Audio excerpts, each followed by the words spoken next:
Welcome to Becoming is Messy, where we dive deep into the journey of survival, transformation, and everything in between. I'm your host, Meghann Dawson, here to share the honest, unfiltered stories behind my own process of becoming. Life isn't a pretty and perfect straight line, and neither is becoming the person we're meant to be. Here, we embrace the ups, the downs, and all the beautiful, chaotic, messy moments that shape who we are. Whether you're in the thick of change or reflecting on past transformations, this space is for real conversations about what it means to grow, stumble, and rise again. So get comfy, settle in, and let's get messy.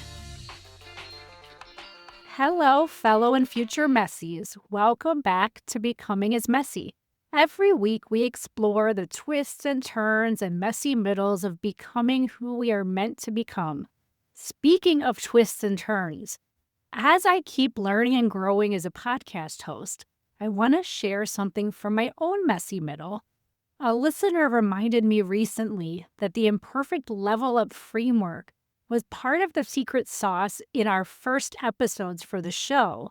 And they're right. While I've had incredible guests these past few months, I don't want to lose sight of the core philosophy behind Becoming is Messy, which includes the imperfect level up, a framework that I created to help us embrace our stories and fuel our becoming even when life feels chaotic.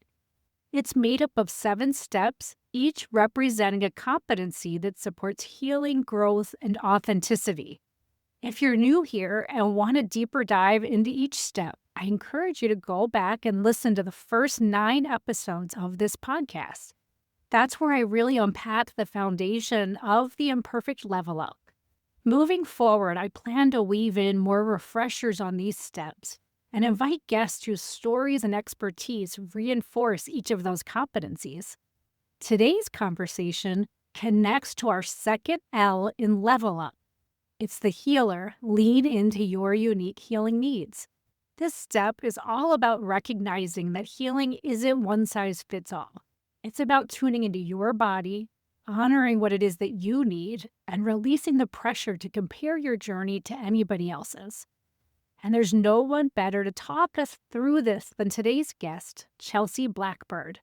Chelsea never set out to be a nutritionist, but after years of battling digestive issues, a genetic skin condition, and infertility, with no lasting solutions from doctors, she found healing through real food and faith. Within weeks, her body began to heal in ways that doctors said weren't possible. That transformation inspired her to go back to school, dive into nutrition, and eventually become the Christian Nutritionist, guiding thousands of women toward energy, balance, and sustainable health. Chelsea, I'm so excited to have you here. Welcome to Becoming is Messy. Thank you so much. I love the entire concept of this podcast. Oh, thank you. It resonates so much. So I'm just delighted. I can't wait to have this conversation. Oh, yay. Thank you. I so appreciate that. And I, too, am excited. Help us set the stage for our conversation today and let us know just a little insights on this current season of your life. What does that look like right now? Well, the current season of my life is that I am growing my personal business as a nutritionist, as someone who's actually teaching other health practitioners now. We have stepped into that, which has been very scary and overwhelming and messy, if you will, figuring that out.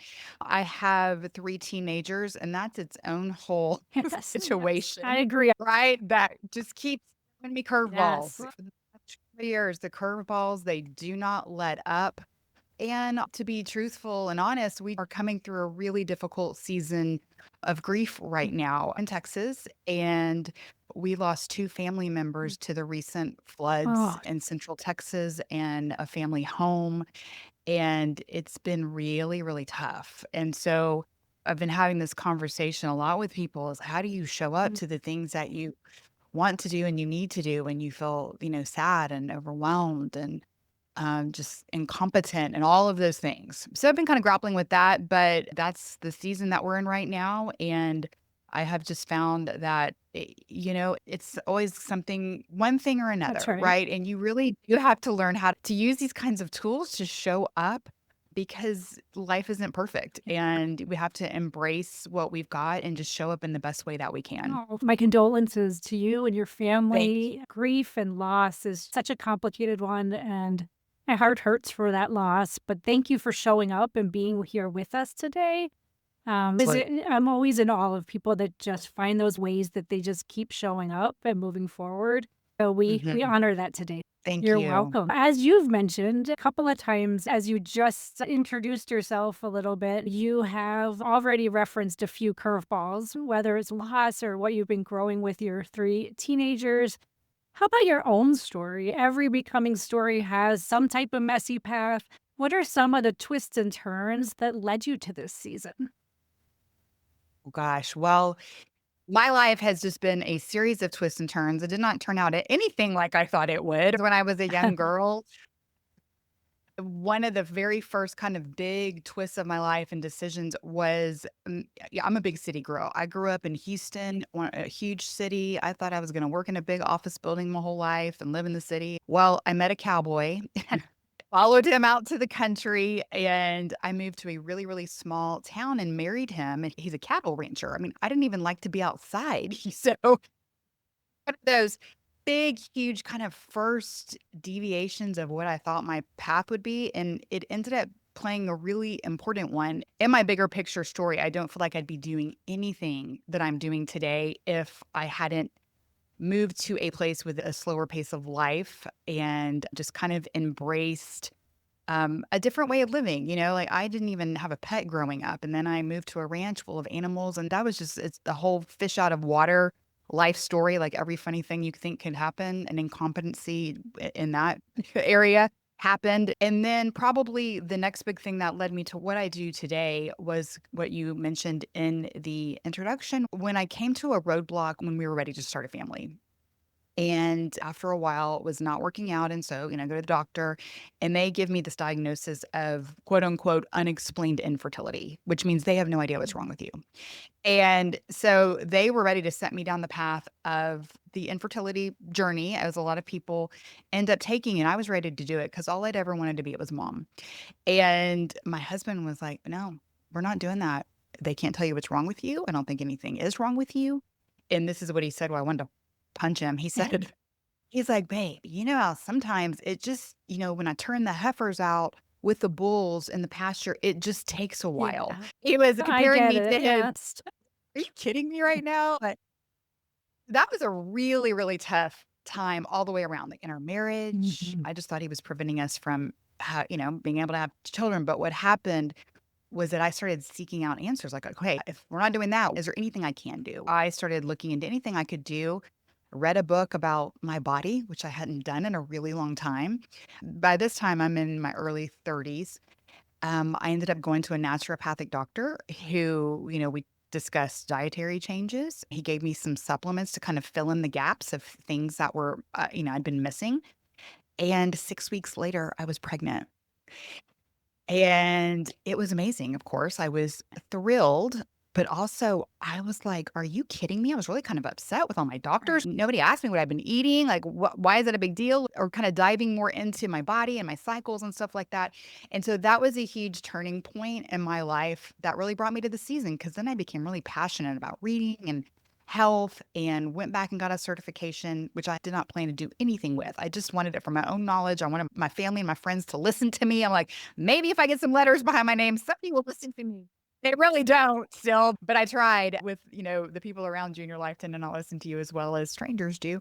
And once I learned so much, I'm like, there's no way I can't share this with people because if I could help one person like it helped me, it would be worth it. And so I stepped into this work that, felt a lot of fear and incompetency and imposter syndrome and all of those things. And so, but that was really what set me on the path to what I'm doing today. Wow, what an incredible story. We talk a lot about on this show how our purpose is often found in our wounds.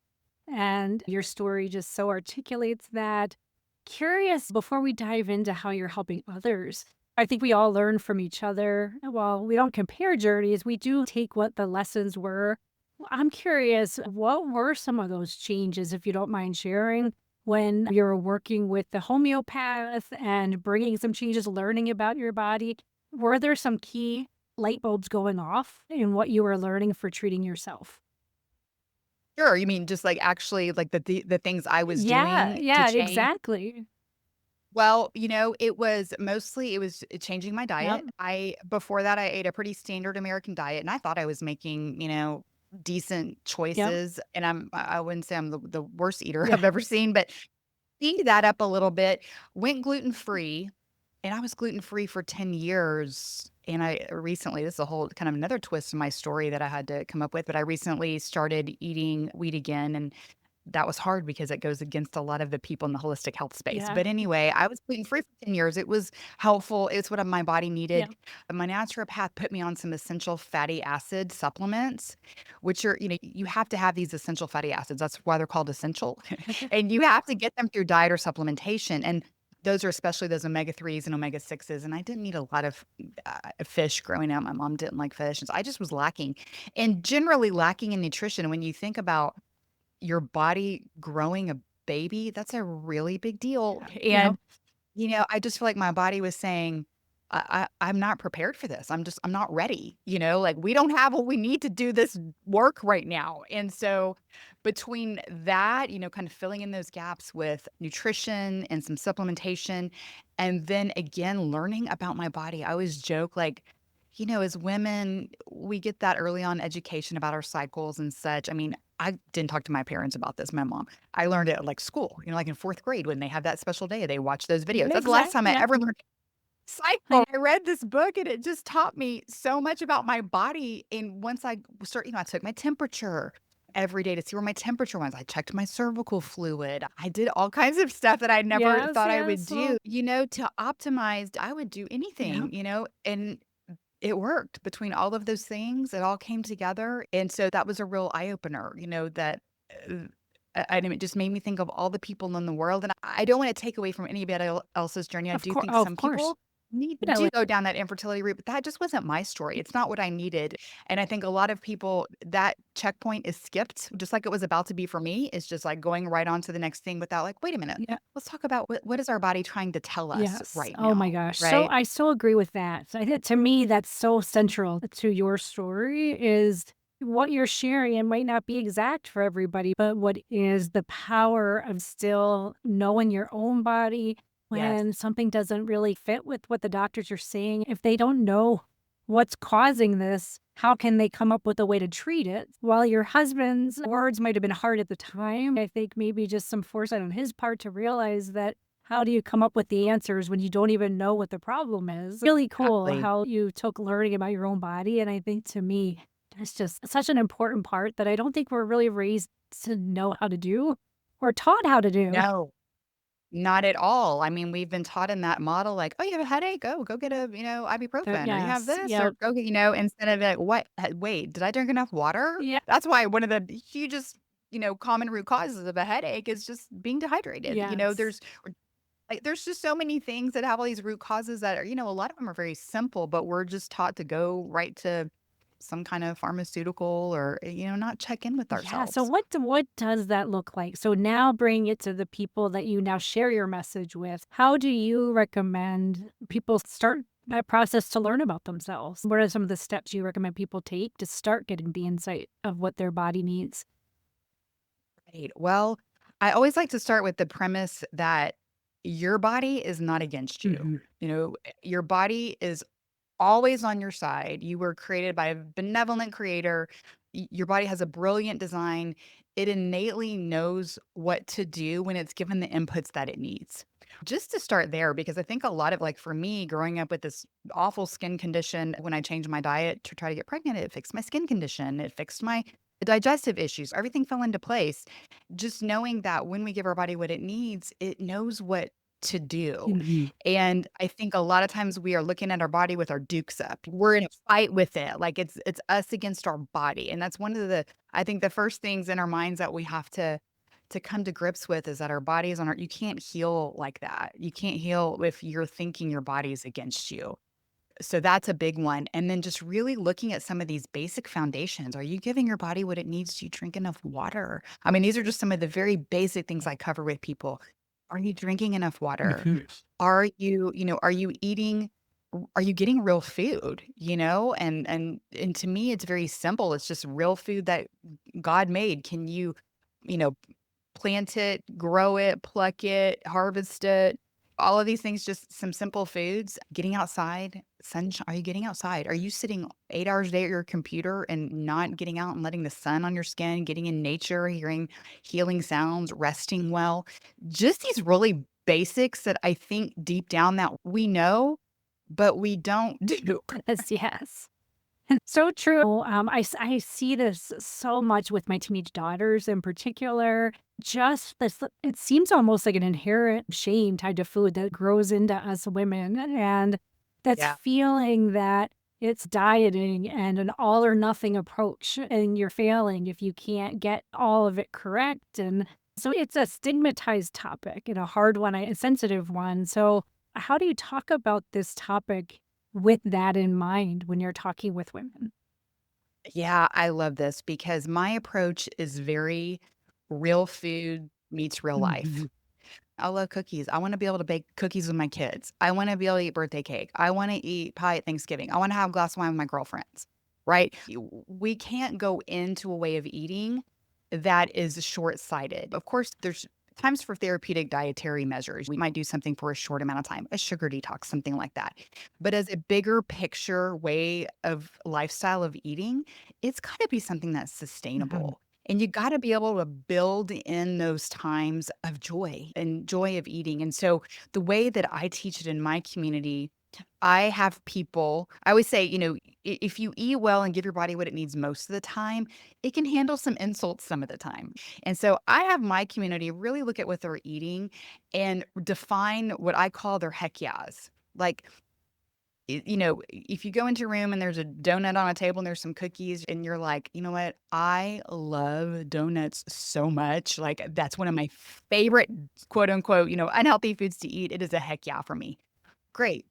Fine. If the cookies, like, that's not really your thing, then, skip those. It's all about kind of looking at it through this lens of, okay, I don't have to be a perfect eater because guess what? You're never going to be a perfect eater. Yeah. Never. You got to eat every single day for the rest of your life. If you think you're going to be a perfect eater, like, setting yourself up for a lot of disappointment, right? So how can we find a way to just live in this synergy of peace with our food? And I feel like when we build in these times and this grace, truly that's what it is building in those times of grace, building in for those treats that are really worth it. They're those heck yeahs. Like, I really want to have those sometimes.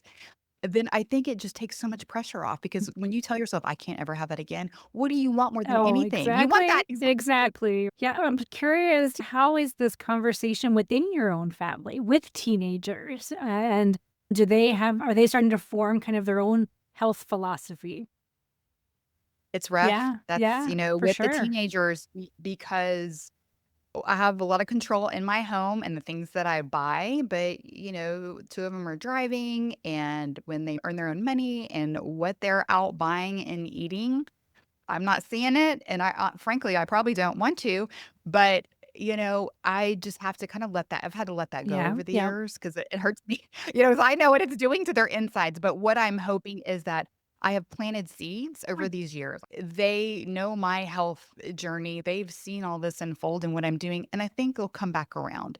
But what I will say is I have a lot of people in my community that, they've already got kids that are out of the house and they feel so defeated, like, "I missed it. I missed yeah, the yeah. window. I didn't." So I'm getting myself together. But what's beautiful is that as they are, I always tell moms, especially, I'm like, you got to work on yourself first. I mean, get yourself right. And what's beautiful is just this kind of organic evangelical, but just by doing, yeah, where you don't have to talk about it all the time. Just let your family see that you feel better, that you're not as snappy with yeah, them, that you have more patience, that you're calmer, right? And then when we do that, then your family starts paying attention to that. And that is what I have seen in my community is once these moms have started doing that, then their families see those changes and they'll start getting on board.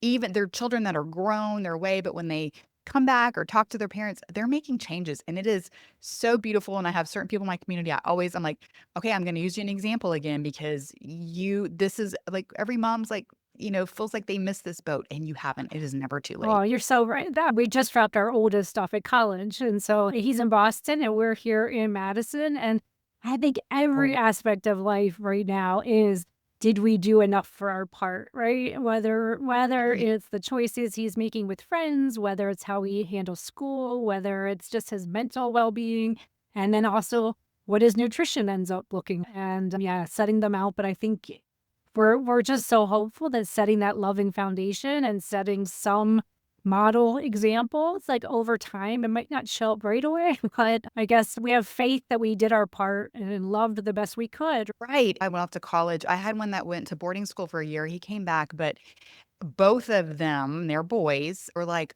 "Oh god, I missed your food." Yeah. They did not appreciate Yeah. it until they went away, and then all they had was dorm food or food served no choice, and they didn't feel as well. They could really tell. I have seen them start to adjust on their own because of that experience, but Yes. they had to feel kinda yucky and dive into whatever they were doing at that time, right, with them at the teenagers I have at home, kids are a little bit more resilient, their bodies still have some resilient mitochondria, and so they, get away with a little bit more than we can, right? But they can tell when they don't feel well, and we have some things in place, like, they know if they have a headache, I'm gonna say, "Did you drink water? Did you try your electrolytes?" There's things we're gonna do first, and so just those lessons that, go take an Epsom salt bath. These are Oh, just things that are kind of yes. ingrained in them, like, "Let's try these things first."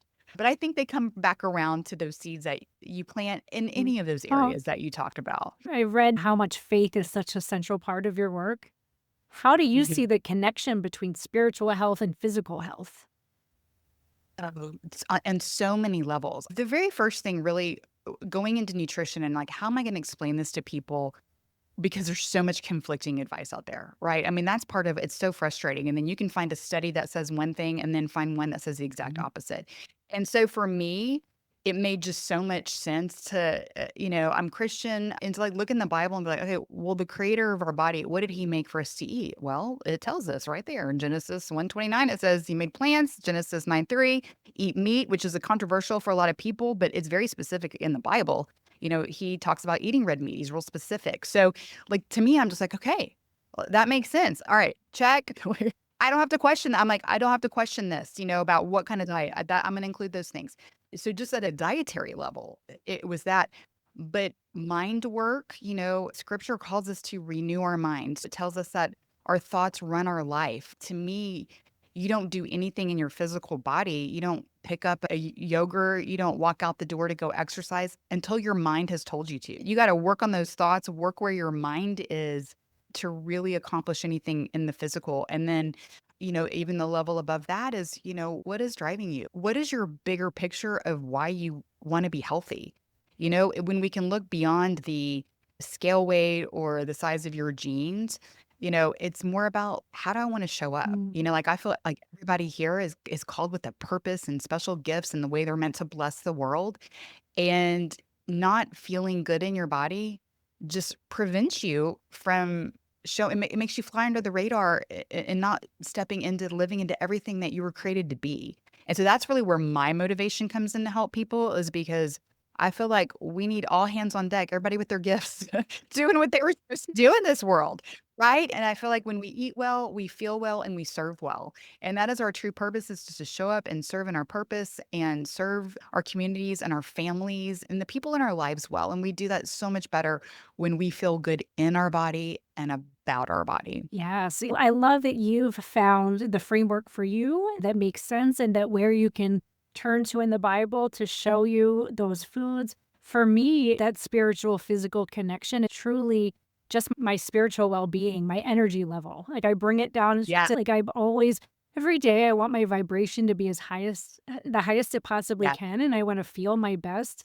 And that's really over the years has been learning what foods energize me and what foods Mhm. don't.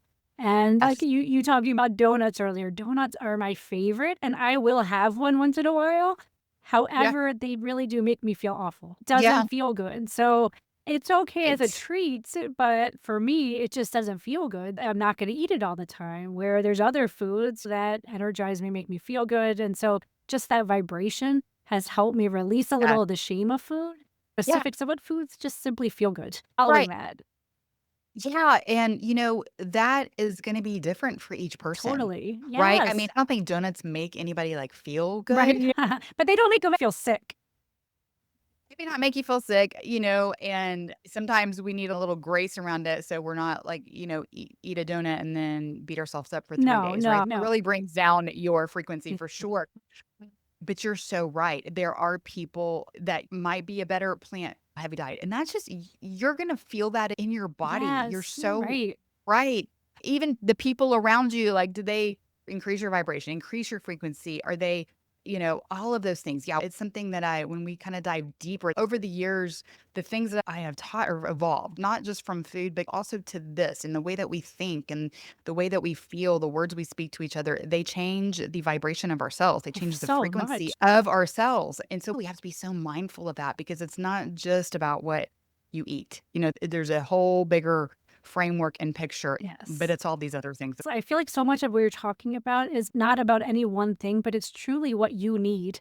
Need to Mhm. be the best version of you. And when you Yes, think of it that right. way, it just is a way to remove some of the hardness of it because you're really truly Mhm. trying to do what's best for yourself. Yeah. Yeah, I wanted to hear a little bit more about your Feast to Fast program and what makes it different and why is that one of the starting points? That was my first program that I created, and that was really born out of a lot of people coming to me wanting to lose weight, and Yes. I was saying the same thing over and over in my consultations. I'm like, "Oh, this is not efficient." I'm like, "I need to how can I reach more people at one time?" So I Yes. created this program. A lot of it is what we've talked about. Sometimes we feast and sometimes we fast. I Mhm. mean, that is the nature, it is the rhythm of our lives. Whether we're looking historically, sometimes there were times where food was a little less available and there were times when food was more abundant. In our modern times, we have all the food available all the time, which I call a blessing and a curse Yep. Oh, because definitely. it's disconnected us from nature and seasonal eating and local eating and all of these things, which I find are very important because also speaking of frequencies and vibrations, our food is very sensitive to where it is grown. And our body, I always talk about the way our bodies work in relation to creation. And we pick up that energy from the food that we're eating. Does it match what our outer environment is telling us? Well, if there's a mismatch, that's a problem. But what Feast to Fast really drives home for people is teaching this grace that, sometimes we feast, sometimes we fast, sometimes we blow it out. We have fun, those heck yeahs. We're going to eat some of those heck yeahs, but most of the time, we're going to honor our bodies with the foods that it needs. And it doesn't mean we're bad if we go off the rails a day and we, have birthday cake. And that doesn't mean that you failed and that you should just throw in the towel for the rest of the week. We come back in, and just give our body what it needs and just follow this rhythm. And so it's teaching this rhythm to people. And because it takes a while, it takes a while to let go of that shame and that guilt, and I'm doing it wrong and I have to eat perfect. And so we teach about blood sugar regulation, the right foods to eat, and that kind of thing. But then after Feast to Fast, after so many years of teaching that, I did realize like it's not just about food. And so I have another program. It's called the Genesis Prescription, and it's about the way that our bodies do relate to the rest of creation. You need sunshine. You need water. You need to be connected to the earth. Talk about your vibration and, earthing and picking up electrons and feeling where you are in time and space, letting your body feel safe, right?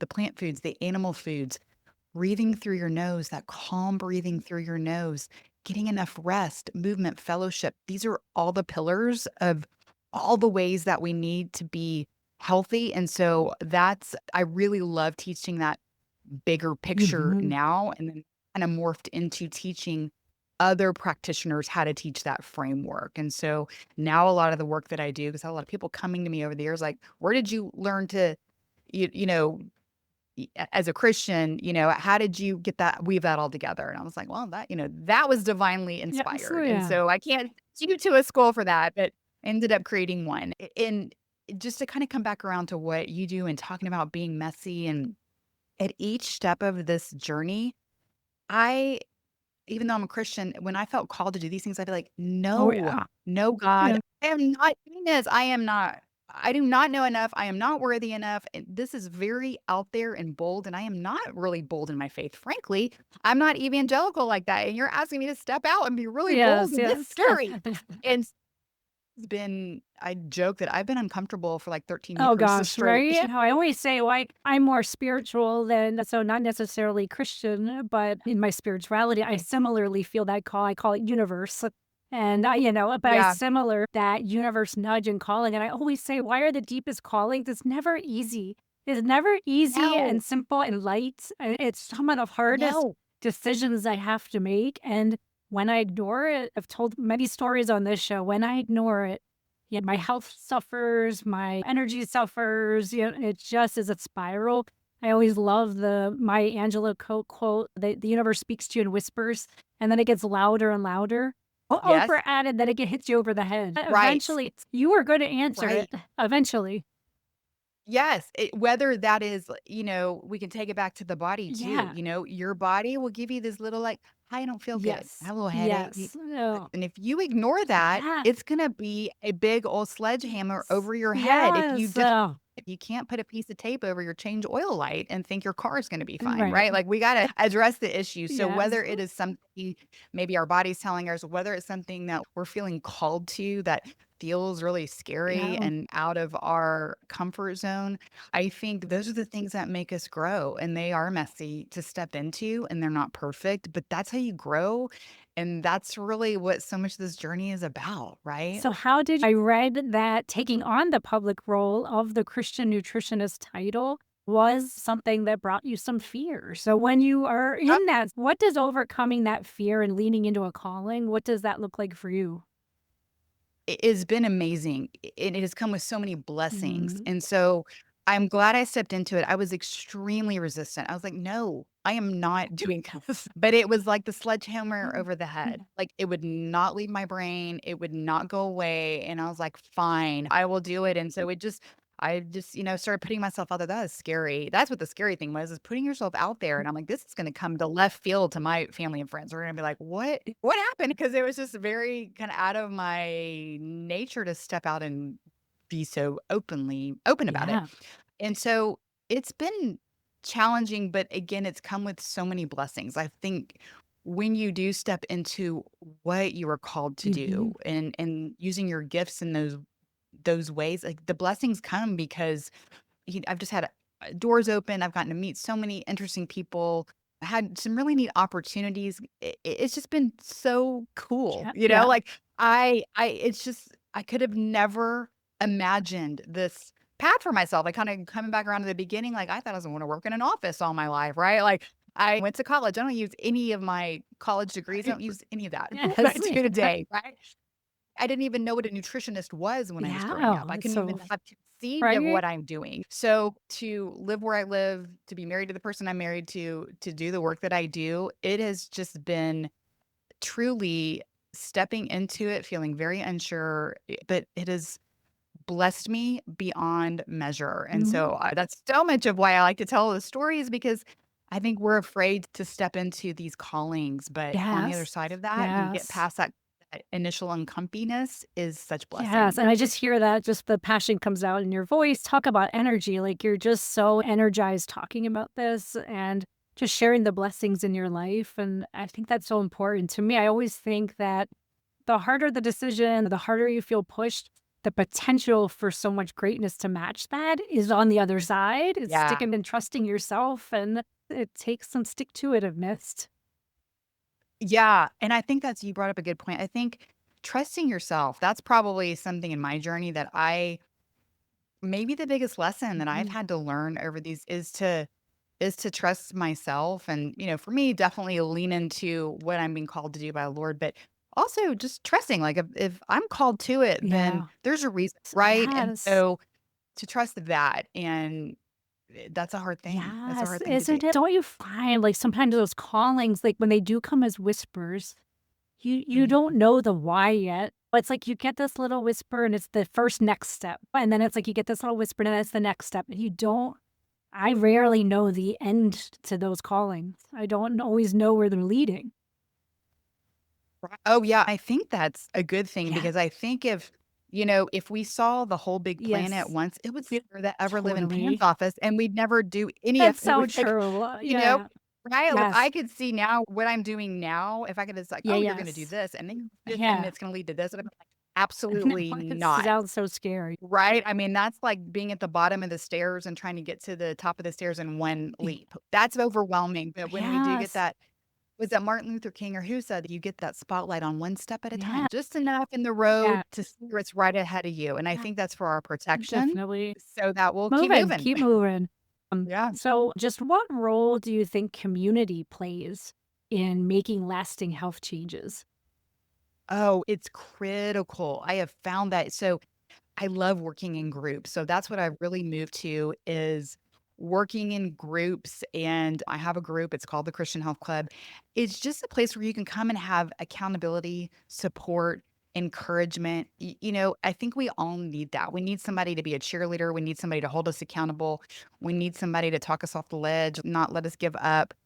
All of these things. And if you're just trying to do it in isolation, it is 10 times harder. It is absolutely 10 times harder. And you will also find when you're in community that somebody has experienced exactly what you've experienced, in your feelings, or maybe even in a specific health challenge or condition. And just to have people as an example is like, yeah, you can get through it. It's so helpful. I can't talk about fellowship and community enough. It is, again, goes back to those, all those pillars. It's a critical one. All right. So this next session is called Rapid Reel. Just a few questions to get to know you a little bit more. Thing to overthink. To start your morning, are you a coffee, tea, or something else to kick off your day? Oh, coffee, but water before coffee, everybody I always tell Oh, people, "You okay. gotta have water before coffee." We're really dehydrated when we wake Yeah. up. You don't wanna splash your body with a bunch of acidic coffee. You need some Okay. water to restore Oh, that hydration and then have your good. coffee. But I don't know if I've ever specifically heard it. So, yes, thank you for sharing Yeah, that. sure. What is a favorite comfort food that you like to make for your fam? Enjoy Well, yourself. yes, I do love me a warm chocolate chip cookie out of the oven. Yes. And it's like one of those things, not to, elaborate, to go back though to what we're talking about, like, I don't Chips Ahoy, like, that doesn't tempt me at Yeah, all. yeah, yeah, Whereas, yeah, like, same, I don't yeah. like, wanna be homemade, Homemade, right? yeah. Like, those packaged ones are not worth it for me, so I'm not Yes, gonna the eat those. I'm gonna same, make yes, them. yeah, it has to be worth it. Yeah. Oven is really hard to yes. Yes. You mentioned earlier, that books have played a big part in your own learning journey when it comes to recognizing what your body needs. Is there a book or two that you would recommend for people just getting started to learn more about themselves? Oh gosh, okay, I'm trying to think of one that would be really just a good overall general one, and of course, I'm going completely blank because I have so many books in my head. Oh, I know. Okay. Deep Nutrition by Dr. Kate Okay. Shanahan. That's a really good one. That's one we have our students read in our school, and I think that covers nutrition and health very, very Oh, well. good. I haven't Mhm. heard of that one. Add that to my reading list. Yeah, it's a good one. What is an example of a stress reliever for you other than food? What's your way of winding down after a stressful day?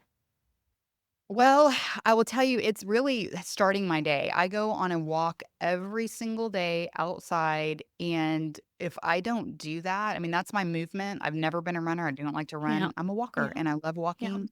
And it's the stress reliever, sets my tone for my day. And so that is a critical part of my day. All right. This next, just a phrase of what your philosophy is on health. On health, eat real food the way God made it. Mhm. Thank you for sharing so much of your wisdom and story today. Before we wrap up with our closing question, is there anything else on your heart that we didn't touch on? And then also, how can people connect with you? Let's see. I think we touched on everything I really wanted to leave the listener with the fact that please know that your body is always on your side Mhm. and just be listening for those cues, right? Don't let it come to the sledgehammer. And yes, connect with me. I'm the Christian Nutritionist everywhere on Instagram, on Facebook. My website's The Christian Nutritionist. I have the Christian Health Club podcast. And so any of those places would be great. Awesome. And we will share those when we post the podcast as well. So, right now, some of our listeners are in their own messy middle. What advice do you wish someone had given you a little bit sooner when you found yourself in that place? To not be afraid of B minus work.